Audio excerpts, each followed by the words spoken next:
Hello student, આજથી આપણે કેમેસ્ટ્રીમાં inorganic વિભાગનો ખૂબ જ અગત્યનું ચેપ્ટર નંબર 9 જેને સવર્ગ સંયોજનો એવું કહેવામાં આવે છે. આ ચેપ્ટર આમ જોવા જઈએ તો ચેપ્ટર 8 પછી આમ તો ભણાવવું જોઈએ, છતાં વધારે કોઈ તકલીફ પડશે નહીં. સૌથી પહેલા તો સંયોજન શબ્દ તો સાંભળેલો જ છે આપણે બધાએ, પણ એની આગળ સવર્ગ સંયોજનો, ઘણીવાર સંકીર્ણ સંયોજનો, કોમ્પ્લેક્સ નંબર આવા નામથી પણ એને ઓળખવામાં આવે છે. અને આવા જે સંયોજનો છે એ અત્યાર સુધી આપણે ક્યાંક ને ક્યાંક તમે જોયેલા હશે.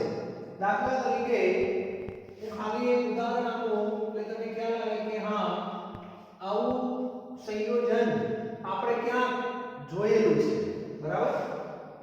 જેમ કે K4 Fe Cn અને આ રીતે 6.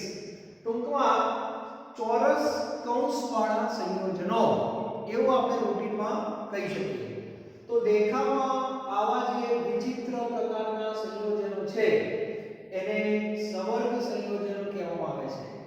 અમુક સંયોજનો એવા છે જે તમે ઘણી બધી જગ્યાએ ઉપયોગ કરેલો છે, છતાં તમને ખ્યાલ નથી કે આ સવર્ગ છે.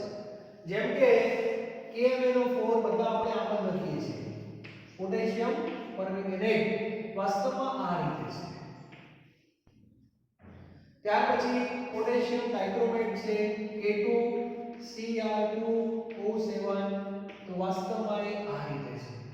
ટૂંકમાં આવા ચોરસ કૌંસવાળા જે કઈ સંયોજનો છે એને સવર્ગ સંયોજનો કહેવામાં આવે છે. અને આ અકાર્બનિક ઇનઓર્ગેનિક વિભાગનું ચેપ્ટર કહી શકાય. ત્યારબાદ આ ચોરસ કૌંસ જે છે એની અંદર પણ અલગ અલગ વેરાયટી છે. તો 4 પ્રકારના સવર્ગ સંયોજનો આગળ જતા તમારે ભણવાના છે. એમાં હું ખાલી તમને સાંકેતિક ભાષામાં જો વાત કરું તો આવું લખાય છે Xn Mln. ટૂંકમાં ચોરસ કૌંસ પાછળ x આગળ, આ x શું છે, m શું છે, l શું છે, બધું પછી, બરાબર? ત્યારબાદ બીજી કેટેગરી, એમાં ચોરસ કૌંસ આગળ mln અને x પાછળ. ત્રીજી કેટેગરીમાં માત્ર ચોરસ કૌંસ જ આવે, એમાં આગળ પાછળ કશું જ નહીં. અને છેલ્લી વિશિષ્ટ કેટેગરી, એમાં બે કૌંસવાળા પણ સંયોજનો તમને જોવા મળે છે. તો કહેવાનો અર્થ એ છે આ ચેપ્ટરની અંદર તમે જ્યાં જશો ત્યાં આવા બધા સંયોજનો તમારી સામે આવવાના છે. આવા સંયોજનો પ્રયોગશાળામાં પણ બનાવી શકાય છે. સૌપ્રથમ કોને બનાયા એ બધી ચર્ચા આપણે કરવાની છે. અને કુદરતી રીતે પણ અમુક એવા પદાર્થો છે જેની અંદર આવા બધા સંયોજનો જાણીતા છે. શરૂઆતમાં જ્યારે ચેપ્ટરની પ્રસ્તાવના છે, પહેલો ફકરો, બીજો ફકરો, જે કંઈ હોય એ દરેક વિદ્યાર્થીએ વાંચી લેવું જોઈએ. અને એની અંદર જાણીતા ઉદાહરણો આપણને આપેલા છે, જેમ કે ક્લોરોફિલ, બધાને ખબર છે. પ્રકાશ સંશ્લેષણની પ્રક્રિયામાં આની હાજરી અનિવાર્ય છે. તો ક્લોરોફિલ એ કઈ ધાતુનું સંકીર્ણ સંયોજન છે? તો યાદ રાખજો, મેગ્નેશિયમ. એટલે અહીંયા જે કૌંસની અંદર આ જે દેખાય છે જે Fe છે એ રીતે મેગ્નેશિયમ હોય, બરાબર? બીજા બધા ઘટકો બદલાઈ શકે છે. ત્યારબાદ બીજું એક તમે નામ સાંભળ્યું હશે, હિમોગ્લોબિન, બરાબર? હિમોગ્લોબિન જે છે એ Fe નું સંકીર્ણ સંયોજન કહેવામાં આવે છે. ત્યારબાદ વિટામિન B12, આ નામ પણ બધાએ સાંભળેલું છે, બરાબર? તો આને કોબાલ્ટનું સંકીર્ણ સંયોજન કહેવાય છે, સંકીર્ણ અથવા સવર્ગ. ટૂંકમાં કુદરતી રીતે પણ સવર્ગ સંકીર્ણ સંયોજનો ખૂબ અગત્યના છે અને પ્રયોગશાળામાં ઔદ્યોગિક રીતે પણ સંકીર્ણ સંયોજનોનો અત્યારે સારો એવો ઉપયોગ આપણી કેમિસ્ટ્રીની અંદર જુદા જુદા ક્ષેત્રોમાં કરવામાં આવે છે. ધાતુ કર્મ વિધિની અંદર પણ ધાતુ કર્મ વિધિ એટલે જે અલગ અલગ સંયોજનો હોય એમાંથી ધાતુને છૂટી પાડવી હોય અથવા તો સંકીર્ણ સંયોજનો બનાવ્યા પછી ધાતુ સરળતાથી છૂટી પડે છે તો આ દરેક ક્ષેત્રની અંદર સંકીર્ણ સંયોજનો ઉપયોગી છે. તો આ ચેપ્ટર બહુ સરસ મજાનું ચેપ્ટર છે. પ્રસ્તાવના દરેક વિદ્યાર્થીએ વાંચવી જોઈએ. દેખાવ કેવો છે એની મેં તમને ખાલી ચર્ચા કરી છે, ડિટેલમાં હજુ કોઈ ચર્ચા કરી નથી. બરાબર? તો આ ચેપ્ટરની અંદર આપણે સંકીર્ણ સંયોજનો ભણવાના છે. જે રીતે ધ્યાન આપજો હવે, જે રીતે ઓર્ગેનિક કેમિસ્ટ્રીની અંદર હું વારંવાર વિદ્યાર્થીઓને કહેતો હોઉં છું, ઓર્ગેનિક કેમિસ્ટ્રીનો હીરો કોણ? તો હીરો છે કાર્બન. ઓર્ગેનિક કેમિસ્ટ્રીનો હીરો કોણ છે? કાર્બન છે. અને હિરોઈન કોણ છે? હાઇડ્રોજન. આખું જે ઓર્ગેનિક કેમિસ્ટ્રી છે એમાં બે તત્વો હોય જ અને પાછળ એમનો પછી પરિવાર શરૂ થાય છે અલગ અલગ, પણ મુખ્ય બે તત્વો ઓર્ગેનિક કેમિસ્ટ્રીમાં છે કાર્બન અને હાઇડ્રોજન. જે કોઈ પણ પિક્ચરની અંદર હીરો અને હિરોઈન આ બે કેરેક્ટર કોમન છે એ રીતે ઓર્ગેનિકની અંદર પણ આ બે કેરેક્ટર કોમન છે, કાર્બન અને હાઇડ્રોજન. એવી જ રીતે ધ્યાન આપજો હવે, એવી જ રીતે સવર્ગ સંયોજનોની અંદર પણ બે કલાકાર છે. ધ્યાન આપજો હવે, સવર્ગ સંયોજનો છે એની અંદર પણ બે કલાકાર, ખાલી નામ યાદ રાખો, બે કલાકાર છે. બરાબર? અને મુખ્ય જે બે કલાકાર છે હીરો અને હિરોઈન એ તમને કહી દઉં તો હીરો તરીકે આમાં તમારી સામે આવશે સંક્રાંતિ ધાતુ. સંક્રાંતિ ધાતુ. અને હિરોઈન તરીકે આવશે, આની અંદર એક નવું નામ તમારી સામે આવ્યું છે, એને કહેવામાં આવે છે લિગેન્ડ. શું કહેવાય છે? લિગેન્ડ. અને લિગેન્ડ તરીકે એક નામ ખાલી આપેલું છે, બાકી લિગેન્ડ તરીકે શું હોય તો લિગેન્ડ તરીકે તમે જ્યારે ભણશો ત્યારે ખ્યાલ આવશે તટસ્થ અણુ પણ હોઈ શકે અથવા ઋણ આયન હોઈ શકે.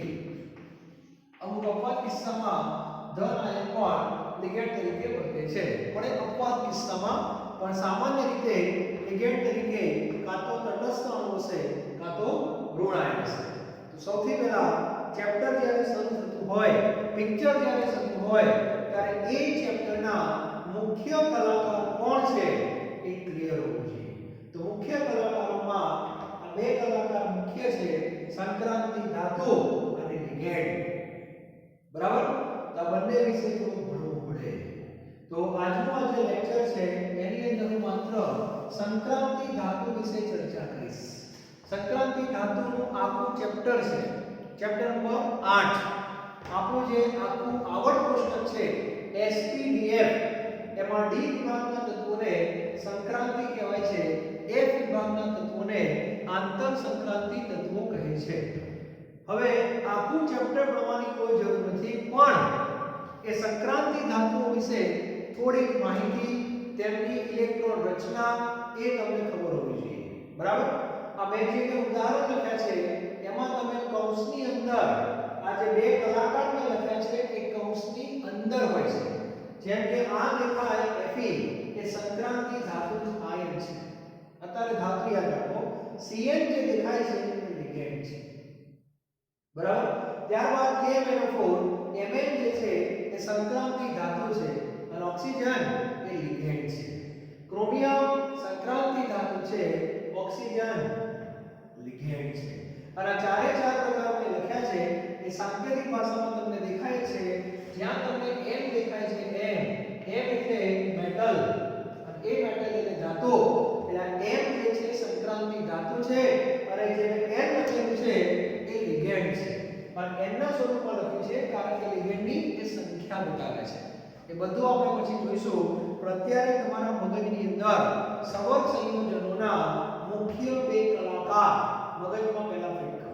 એક સંક્રાંતિ ધાતુ અને લિગેન્ડ આ વસ્તુ પહેલા ક્લિયર હોવી જોઈએ બરાબર તો આજનો આ જે લેક્ચર છે એની અંદર હું સંક્રાંતિ ધાતુ જે છે એ શું કહેવાય થોડીક તમને માહિતી આપું છું બરાબર તો સામાન્ય રીતે ડી વિભાગના જે તત્વો છે એને સંક્રાંતિ ધાતુ કહે છે ડી વિભાગના તત્વો અને એ જે ડી વિભાગ છે એ કઈ જગ્યાએ આવે એ પણ બધાએ આવર્ત કોષ્ટકમાં બધાને ખ્યાલ છે S અને P ની વચ્ચે ડી વિભાગ છે બધાએ આવર્ત કોષ્ટક જોયું હોય તો બધાને ખ્યાલ છે S અને P ની વચ્ચે આપણો આ ડી વિભાગ આવે છે બરાબર અને આ જે ડી વિભાગ છે એના કેટલાક ગુણધર્મો ડી વિભાગના કેટલાક ગુણધર્મો S ને મળતા આવે છે કેટલાક ગુણધર્મો P ને મળતા આવે છે એટલા માટે ડી વિભાગના જે તત્વો છે એને સંક્રાંતિ તત્વો કહે છે શું કહેવાય છે સંક્રાંતિ અને સંક્રાંતિની અંદર જુદી જુદી શ્રેણી છે પ્રથમ સંક્રાંતિ દ્વિતીય સંક્રાંતિ તૃતીય સંક્રાંતિ અને ચતુર્થ સંક્રાંતિ તો પ્રથમ સંક્રાંતિ કોને કહેવાય તેવું કહે છે કે જેમની ઇલેક્ટ્રોન રચનામાં 3D અપૂર્ણ હોય એને પ્રથમ સંક્રાંતિ કહેવાય 4D અપૂર્ણ હોય એને દ્વિતીય કહેવાય 5D હોય એને તૃતીય કહેવાય અને 6D હોય એને ચતુર્થ કહેવામાં આવે છે તો આ રીતેની વ્યાખ્યાને બધું આપેલું છે આગળના ચેપ્ટરમાં બરાબર આપણે પ્રથમ જે છે પ્રથમ એ મગજમાં હોવું જોઈએ અને પ્રથમ એટલે 21 થી 30 સુધીના તત્વો 21 થી 30 યાદ રાખો બરાબર તો આજના લેક્ચરમાં હું તમને 21 થી 30 સુધીના તત્વોની પહેલા આપણને ઇલેક્ટ્રોન રચના આવડવી જોઈએ ટેક્સ્ટ બુક ની અંદર ચેપ્ટર કઈ રીતે ચાલુ કર્યું એમાં આપણે ભણવાનું નથી હું તમને જે પ્રમાણે કહું એ રીતે તમારે ચેપ્ટર ભણવાનું છે ઓકે તો મુખ્ય કલાકારને તમને કહી દીધા બે સંક્રાંતિ અને લિગેન્ડ સંક્રાંતિ એટલે ડી વિભાગના તત્વો અને ડી વિભાગના તત્વોની પહેલા આપણી પાસે થોડીક માહિતી હોવી જોઈએ તો ચેપ્ટર તમારું એકદમ સરળ થઈ જશે બરાબર તો દરેક વિદ્યાર્થીને ડી વિભાગના તત્વોની યાદી અને એમની ઇલેક્ટ્રોન રચના આજના લેક્ચરમાં હું તમને કહી દઉં એટલે તમારા મગજમાં ક્લિયર રહે સૌથી પહેલા ડી વિભાગમાં 21 નંબરનું જે તત્વ છે બધાને ખબર છે સ્કેન્ડિયમ છે બરાબર ત્યારબાદ 22 નંબરનું તત્વ આવશે ટિટેનિયમ બરાબર 23 નંબરનું જે તત્વ આવશે એ વેનેડિયમ આવશે 24 નંબરનું જે તત્વ આવશે એ ક્રોમિયમ છે 25 નંબરનું તત્વ છે એ મેંગેનીઝ છે આ ક્લિયર હોવું જોઈએ ત્યારબાદ 26 નંબરનું જે તત્વ છે એ Fe છે 27 નંબરનું જે તત્વ છે કોબાલ્ટ છે 28 નંબર છે નિકલ 29 નંબર છે કોપર અને 30 નંબર છે ઝિંક બરાબર આ ક્લિયર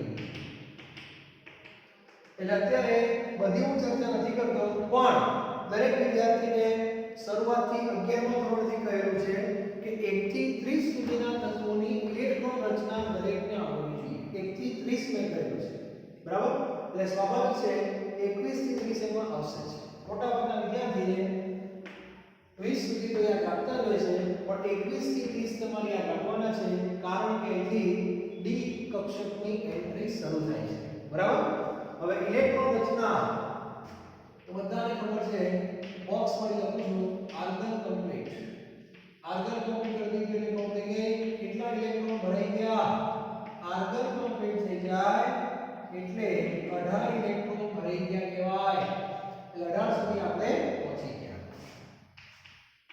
એટલે બધાને પહેલા જે બેઝિક વસ્તુ છે ખબર હોવી જોઈએ કારણ કે જે હીરો છે આ પિક્ચરમાં જે ભાગ લેવાનો છે એની કુંડળી આપણી પાસે પહેલા હોવી જોઈએ બરાબર ચાલો તો સૌથી પહેલા બધાએ ઇલેક્ટ્રોન રચના આવડવી જોઈએ અને બધાને ખબર છે આર્ગન પછી ઇલેક્ટ્રોન આદર્શ રીતે જોવા જઈએ તો 3D માં બનાવવું જોઈએ પણ ભરાય છે 4s આર્ગન પછી આવું છે ધ્યાનથી સમજો 3D 4s 4p અને પાછળ 4d હોય છે આ બધાની જરૂર પડે ના પડે પછીનો વિષય છે પણ ક્રમ ખાલી મેં તમને લખી 18 ભરાઈ ગયા. 19મા નંબરનો ઇલેક્ટ્રોન 3d ની જગ્યાએ 4s માં જાય છે. એનું કારણ શીલ્ડની અસર. એ બધું ભણતા નથી આપણે, એ બધું આગળ તમે ભણેલા છો. અત્યારે ખાલી આ લખો એટલે અહીંયા આવશે 19 અને 20. અહીંયા બે ઇલેક્ટ્રોન ભરાઈ ગયા અને 21 નંબરનો ઇલેક્ટ્રોન અહીંયા ચાલુ થાય 31. અને આમાં ઇલેક્ટ્રોન હોતા નથી, ઓર્બિટલ અને ઓર્બિટલ. ક્લિયર? તો આ સ્કેન્ડિયમની ઇલેક્ટ્રોન રચના છે. ત્યારબાદ ટિટેનિયમમાં ઓર્ડિમાં ભણતા છો આપણે મગજમાં ક્લિયર હોવું જોઈએ કે પહેલા ઇલેક્ટ્રોન 4s માં ભરાય પછી 3d માં ભરાય છે. ઓકે? ત્યાર પછી વેનેડિયમમાં 4s 2 એટલે 18 ને 2 20 અને અહીંયા પછી 3d આ રીતે આવે છે. ક્લિયર? ત્રીજો ક્વોન્ટમ પહેલા લખું છું. ક્રોમિયમમાં લગભગ શું થાય બધાને ખબર છે. પહેલા ઇલેક્ટ્રોન આ રીતે વિચારે, આદર્શ સ્થિતિ આ છે, પણ દરેક રીતે સ્થાયી થવું છે. D5 અને D10 આપણે ભણી ગયા, તો D4 વાળો ચાન્સ રહેશે D5 માટે.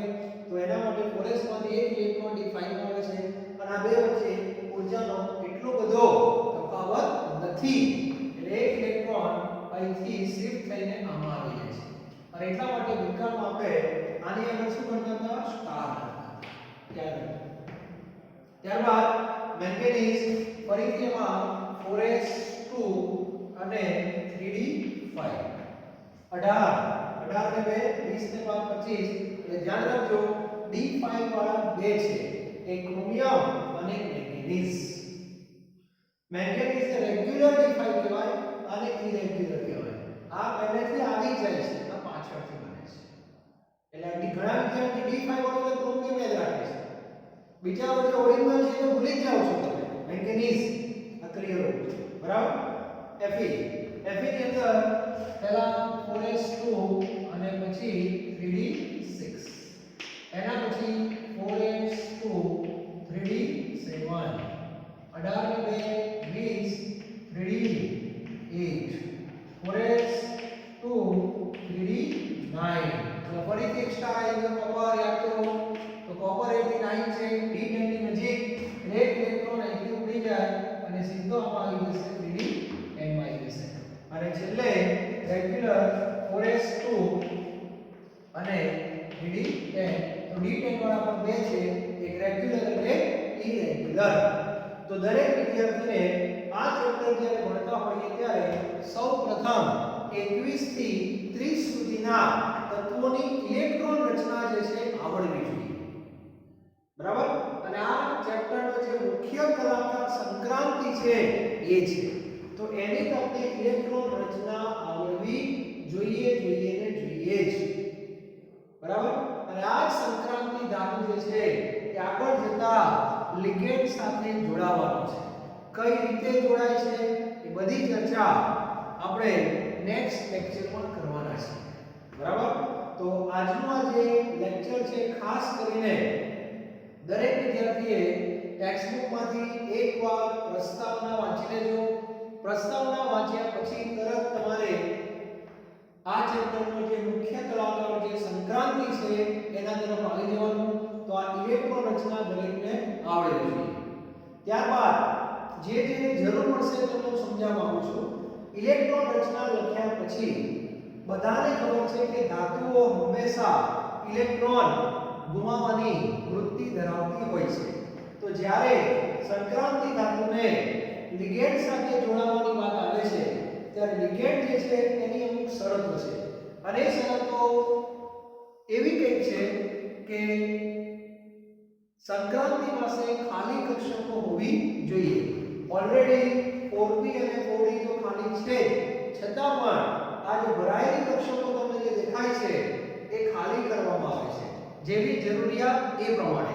એનો સીધો અર્થ એવો થાય છે કે આ સંક્રાંતિ ધાતુઓ જ્યારે ઇલેક્ટ્રોન ગુમાવે છે ત્યારે એ ઇલેક્ટ્રોન પહેલા ક્યાંથી જાય એ પણ તમને ખબર હોવી જોઈએ, બરાબર? તો દરેક વિદ્યાર્થી પહેલા આનો એક ફોટો પાડી લો. આ જે ઇલેક્ટ્રોન રચના છે એ સંક્રાંતિ ધાતુ જે તત્વ છે એની છે. હવે સામાન્ય રીતે આપણે જે કે ભણવાના છીએ એમાં એક મેંગેનીઝ છે, Fe છે, આવા બધા તત્વો કોમન તમારી સામે આવશે. કોબાલ્ટ છે, બરાબર? તો એની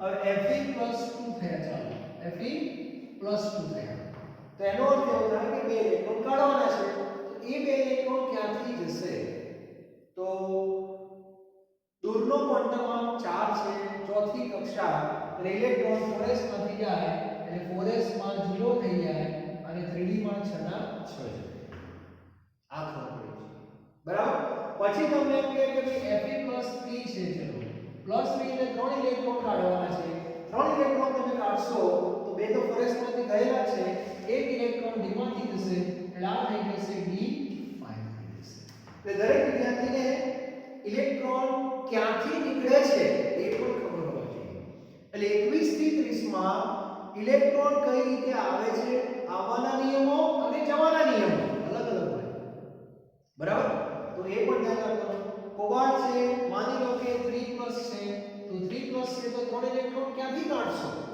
તો પહેલા બે 4s માંથી જ જાય બરાબર પહેલા બે 4s માંથી જાય અને એક ઇલેક્ટ્રોન આમાંથી જાય એટલે 3d6 થઈ જશે તો આવું બધું આપણે ભણવાનું છે આગળ જતા બરાબર કારણ અત્યારે આપણે યાદ રાખજો લિગેન્ડ જ્યારે આવે છે બંધથી જોડાય છે કયા બંધથી જોડાય છે બધું આપણે નેક્સ્ટ લેક્ચરમાં ભણવાના છે પણ દરેક વિદ્યાર્થીએ પહેલા આટલું તો આવડવું જોઈએ કે સંક્રાંતિ ધાતુઓ જે છે એમાં 21 થી 30 એની ઇલેક્ટ્રોન રચના માની જોઈએ અને એ ઇલેક્ટ્રોન રચના પૂરી થાય પછી જ્યારે સંક્રાંતિ ધાતુ આયનમાં ફેરવાય છે આ રીતે ત્યારે એ ઇલેક્ટ્રોન ક્યાંથી પહેલા દૂર થાય એ પણ દરેક વિદ્યાર્થીને પહેલા આવડવું જોઈએ તો આ Fe3+ અને CO3+ આપણને નોલેજ હોવું જોઈએ બીજી વસ્તુ 4s ની પાછળ 4p અને 4d છે એ પણ ખાલી છે એ પણ તમારા મગજમાં અત્યારે ક્લિયર હોવું જોઈએ